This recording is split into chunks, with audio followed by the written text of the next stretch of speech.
여러분 안녕하십니까? 그동안 며칠 동안 좀 쉬었습니다. 이제 또 강의를 시작하겠습니다. 김정양의 철학 강의 새로 또 시작합니다. 이제부터는 그 사도 바울에 관한 말씀을 드리겠습니다. 기독교 이야기에서 사도 바울이 차지하는 의미가 매우 중요합니다.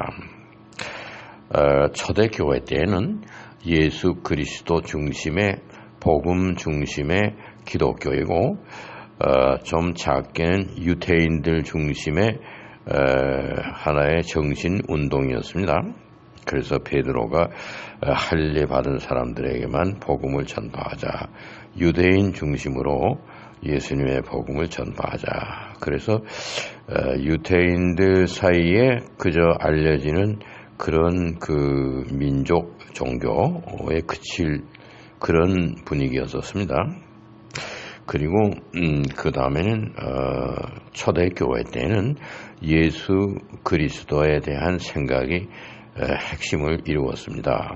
그래서 그 사도들의 그 영향이라고 하는 것은 예수 그리스도를 직접 만나서 생생한 그 체험, 그것을 하나의 오늘날로 말하자면 간증이라고 말할 수 있죠. 자기 생애에서 겪은 체험, 그 체험이라는 개념 안에 들어와 있는 예수 그리스도, 이거에 대해서 제일 궁금했고 또 많은 사람들이 그에 대한 관심사가 높았습니다.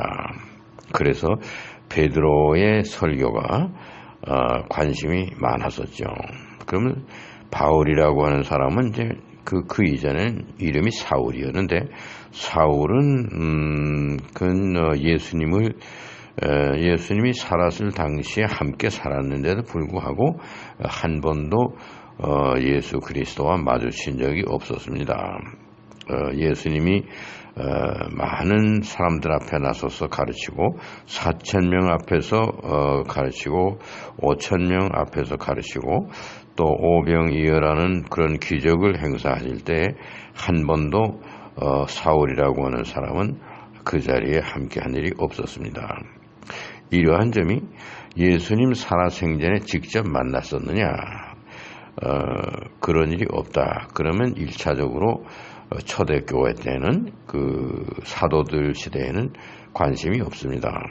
그래서 베드로가 그 예수 그리스도의 내용을 전파하는 가장 강한 사람으로서 제자 중에 으뜸가는 제자, 또 그 다음에는 여성으로서는 막달라 마리아는 예수님과 참 가까이 지낸 사이였습니다. 또 그 십자가 처형 때 그 밑에 함께 했었고, 그 피 흘리는 예수님의 그 십자가상의 괴로움, 거기에 십자가를 붙잡고 눈물을 흘리면서 안타까워했고, 또 십자가에서 예수님의 유해를 내려서 아리마다 요셉의 그 묘지에 안장하고 그 장례식도 경건하게 거행하고, 또 사흘이 지난 후에 예수님의 유해에 기름을 바르기 위해서 준비해가지고 갔을 때 빈 무덤을 발견했습니다. 그래서 베드로에게 무덤이 비었다, 우리의 선생님은 예수님을 누가 유해를 가져갔다, 이것을 찾아야 되지 않느냐, 이런 얘기도 하고, 그 다음에는 부활하신 예수님이 제일 먼저 모습을 드러낸 그 사람이 막달라 마리아였습니다. 이러한 여러 가지 그 사건으로 봐서 막달라 마리아가 초대교회에서는 예수님에 대한 산 증인으로서 자기와 예수님과의 만남에 대한 이야기가 상당한 관심사가 됐을 수가 있습니다. 이러한 여건으로 볼 때 사울은 그때 당시 그 사도들이 열심히 복음을 전파하고 많은 그 군중들이 예수님에 대한 이야기를 듣고자 해서 예수님과 직접 만났다는 그 증인, 생활에서의 예수님과 서로 만나서 예수님과 맺었던 그 체험에 대한 내용, 이것이 최대의 관심사가 될 때에 소위 사울은 기독교인들을 박해하는 그런 입장이 있었습니다. 그래서 그때 당시 이미 크리스찬노이라고 하는 것은 로마 법의 그 어떤 절차를 거치지 않고 재판을 하지 않고 즉결 처분해서 사형시키는 그러한 대상으로 알려졌습니다. 즉 크리스찬노이라는 이름은 그대로 죽음을 뜻했습니다.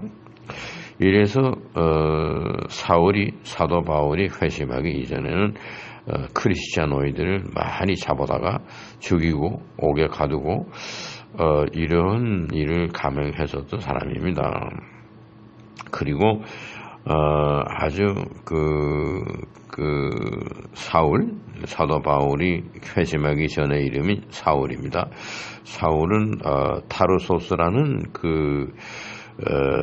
지금 오늘날로 말하면 터키의 북부 지역쯤 되죠. 거기 타르소스에서 태어났는데 그 타르소스는 완전히 그리스 문화에 유포된 그런 지역입니다. 그래서 사용하는 언어가 코인의 그리스어였고 그 사도 바울은 그리스 철학, 소위 소크라테스, 플라톤, 아리스토텔레스 이렇게 내려오는 그리고 그때 당시에 소위 그리스의 사상, 여기에 아주 정통했던 사람이고 굉장히 유식했죠. 그리고 유태인이었기 때문에 유태인들의 그 지성을 위한 교육을 받았습니다. 자기 자신이 말하는데 자기는 랍비 중에 랍비고 학자 중에 학자인 가말리엘 문화생이다. 그러니까 바리새 교육을 아주 철저히 받았고 바리새인 중에 하나고 모세오경을 통달하고 아주 좋은 선생님 가말리엘 2세에게 개인 교수를 받았고 이것을 자랑스럽게 얘기합니다. 그래서 바울이 얘기하기를 나는 유대인 중에 유대인이고 바리새인 중에 바리새인이고 내가 가말리엘의 문화생이다. 그런 자신 있게 얘기를 하고 또 나는 헬라 사상에도 정통한 사람이다. 헬라인들이 구하는 지혜가 뭔지 내가 아는 사람이다.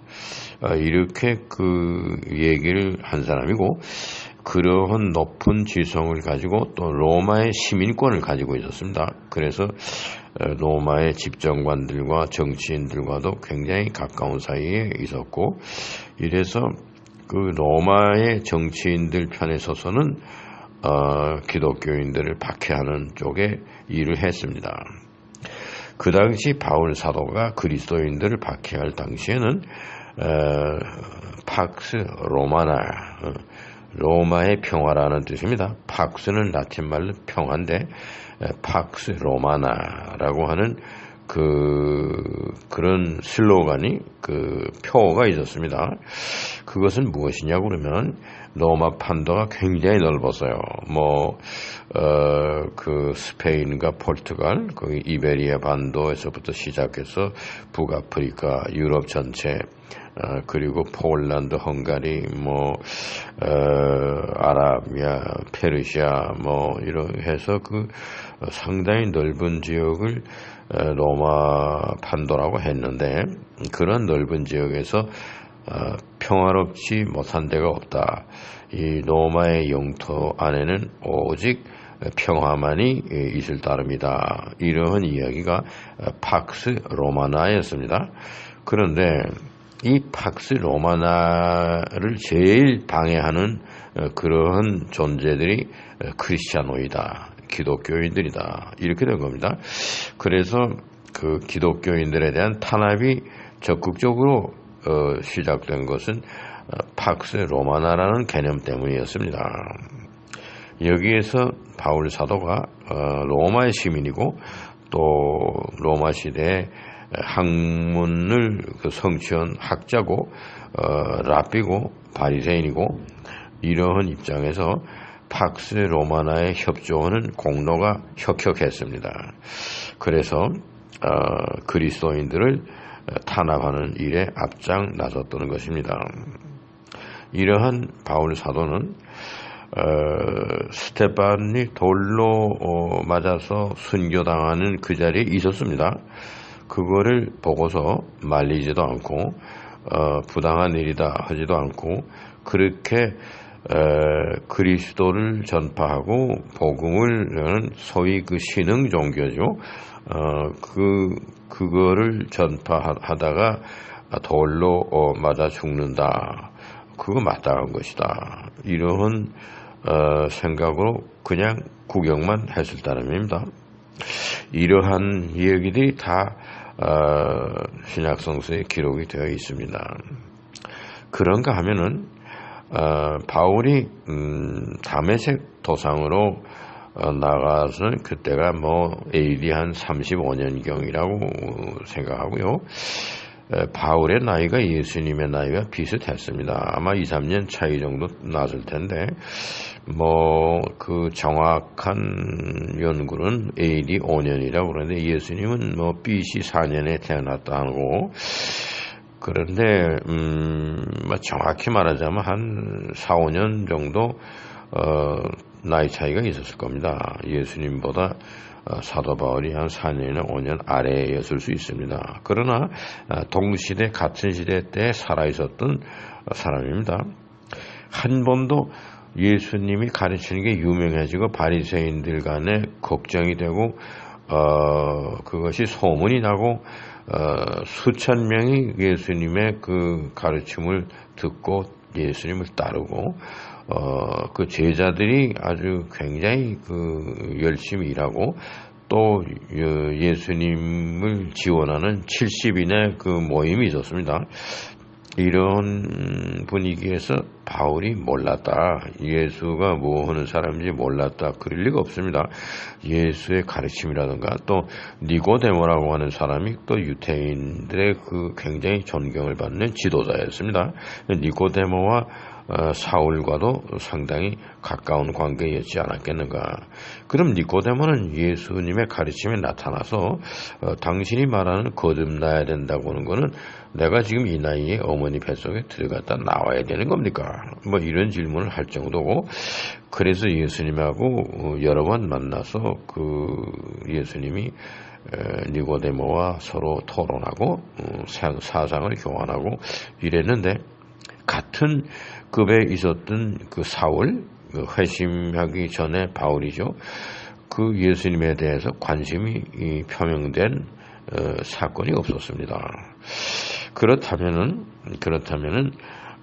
유태인들이 많이 알고 존경하는 유태인들의 지도자급이었던 니고데모와 바울과도 상당히 가까운 관계였을 것이다. 예루살렘이 그렇게 큰 도시가 아니었습니다. 그때 당시에는. 그러면은 사울이 예수가 누구인가, 예수가 뭘 하는 사람인가, 지금 일종의 개인 운동이 이게 사회 운동으로 번졌다. 이래서 바리새인들이 예수를 책잡아서 무슨 구실로든 잡아서 옥에 가두고 예수를 죽일 이러한 음모를 꾸미는 이러한 분위기를 사도 바울, 회심 전에 사울이죠. 사울이 몰랐을 리가 없었습니다. 이러한 것을 다 알면서도 또 팍스 로마나를 위해서 상당한 일을 하고 있고, 그 로마의 집정관들에게 인정도 받고 있고, 그런 아마 그 시대에서는 이름이 났을 겁니다. 유대인들 사이에 가말리엘 문화에서 공부한 소위 랍비의 지경에까지 이르는 사울이라는 사람이 있었다. 유대인들에게는 소문이 났을 겁니다. 그리고 로마의 시민권을 가지고 많은 그 크리스찬의 기독교인들 잡아서 옥에다 가두고 또 심지어는 죽이고 이러한 일에 앞장서서 하는 이 사울에 대해서 그 예루살렘에서 뭘 모르는 사람이 없을 정도로 다 알았을 겁니다. 특히 핍박을 받았던 기독교인들은 사울 그런 무서운 존재였을 겁니다. 한번 붙들리게 되면은 완전히 감옥에 가서 고생하고 죽임을 당하고 이러한 무서운 끔찍한 존재다. 그때 당시 초대교회에 사도들이 복음을 전파하는 역할을 담당해서 열심히 일할 때 사도 바울은 아주 반대급부에서 크리스찬노이들에게 위험스러운 존재, 아주 공포의 존재, 그러한 형편이 있었다. 이것이 바울이 회심하기 전의 모습이었습니다. 그래서 다메섹 도상으로 해서 예수를 만났다. 그건 비전이죠. 환상이다. 이런 겁니다. 바울 이외에 다른 사람이 함께 그 자리에 있어서 그게 사실이다. 이렇게 말해주는 사람이 없었습니다. 바울이 혼자서 그 환상을 보고 예수님이 아주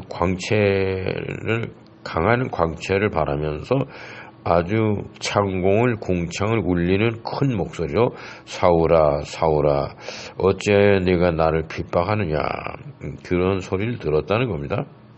그 빛이 너무 강해서 그 사울이 실명할 정도로 그렇게 해서 장님이 돼가지고 더듬으면서 그 다메섹의 기독교인들을 잡아서 박해하려고 소위 그 높은 로마의 집정관으로부터 신임장을 받아가지고 현지에서 그냥 즉결 처분해서 죽여도 무방하다 이러한 인증서죠. 허가서를 가지고 다메섹으로 가던 도중에 일어난 일입니다.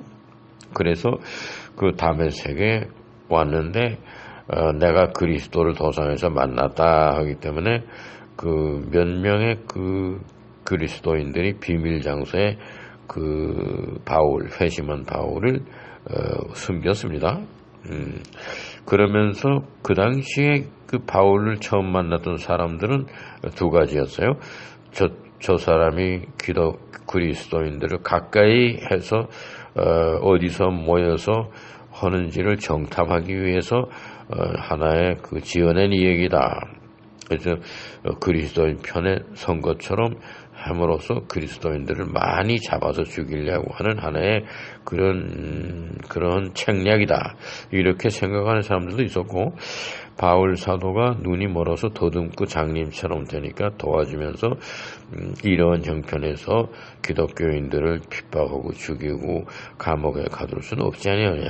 저 사람은 지금 도움이 필요한 사람이 됐으니까 우리가 도와주고 그 다메섹 도상에서 예수 그리스도를 만났다는 얘기를 한번 들어보자. 이러한 불의하고 바울을 긍정적으로 생각하는 사람 또 부정적으로 생각하는 사람 엇갈리는 이러한 속에서 그 다메섹에서 바울 사도가 어디 그 모처에 기독교인들이 모이는데 은신하고 있었습니다. 그러면 공식적으로 로마의 집정관들이 보낸 것으로 위임해서 보낸 것으로 돼서 다메섹에서 활동하는 크리스찬노이들을 몽땅 잡아서 처리하라 이랬는데 바울 사도는 행방이 없어지고 어디에 있는지도 모르고 그러한 크리스찬노이들을 핍박하고 잡아서 죽이는 행동은 다메섹에서 일어나지 않고 있었다. 이런 겁니다. 이래서 얼마 후에 그 눈에서 무슨 물고기 비늘같이 생긴 것이 갑자기 눈등에서 떨어졌다. 그러고 난 뒤에 다시 실명했던 눈이 정상으로 돌아와서 다시 볼 수가 있었다. 그런 일이 있고 난 이후에 바울 사도가 그 근처에 다메섹 근처에 있는 광야로 나가서 2년간을 시간을 보냈다. 이런 겁니다. 그러면은 그 로마의 집정관들 측에서는 다메섹에 가서 기독교인들을 다 잡아서 하겠다고 하는 그런 임무를 가지고 간 사울에 대한 행방이 묘연해지고 어디로 갔는지도 모르고 잠적한 상태가 됐습니다. 그 광야에 나가서 2년 동안 회심한 바울이 명상하고 그렇게 했다는 거죠. 사색하고 2년이라는 세월은 장구한 세월입니다. 그 시대에는 그렇게 해가지고서는 다시 기독교인 편에 서서 그 다음에는 베드로를 만나고 또 베드로가 그때 당시 예수님의 동생 주의 그 형제 야고보와 함께 로마에서 교회를 세우고 목회 일을 했습니다. 바울이 베드로에게 가서 예수님의 이야기를 소상히 들었다 하는 겁니다. 바울이라는 사람이 무엇을 했던 사람이냐? 지적 수준이 높은 사람으로서 기독교인들을 박해하고 그때 당시 초대교회 기독교인들이 무서워할 정도로 공포의 존재고 많은 기독교인들을 옥에 가두고 죽이고 그랬던 사람입니다. 이 사람이 다메섹 도상에서 예수님을 만났다. 비몽사몽간에 환상 가운데서 만났다. 그 뒤로 나는 예수님의 사도가 되기로 결심했다. 이렇게 된 겁니다. 그래서 실명할 정도인데 다시 시력을 되찾고 난 이후로는 조용히 명상하기 위해서 광야로 나가서 시간을 보냈다. 이것이 바울 사도에 관한 이야기. 바울 사도가 회심해서 나도 예수 그리스도의 부르심을 받은 사도다. 나도 베드로처럼 예수님과 생전에 함께 생활한 사람은 아니지만은 부활하신 예수님을 내가 다메섹 도상에서 환상 중에서 만났다. 이렇게 얘기함으로써 나도 예수 그리스도와 관련이 있는 사도다. 이러한 분위기에서 기독교의 복음을 전파하고 전도 여행에 나서고 교회를 세우고 이런 일을 시작을 했습니다. 오늘 사도 바울에 관한 강의 첫 번째 강의를 여기에서 마칩니다. 이 사도 바울의 강의는 계속됩니다. 감사합니다.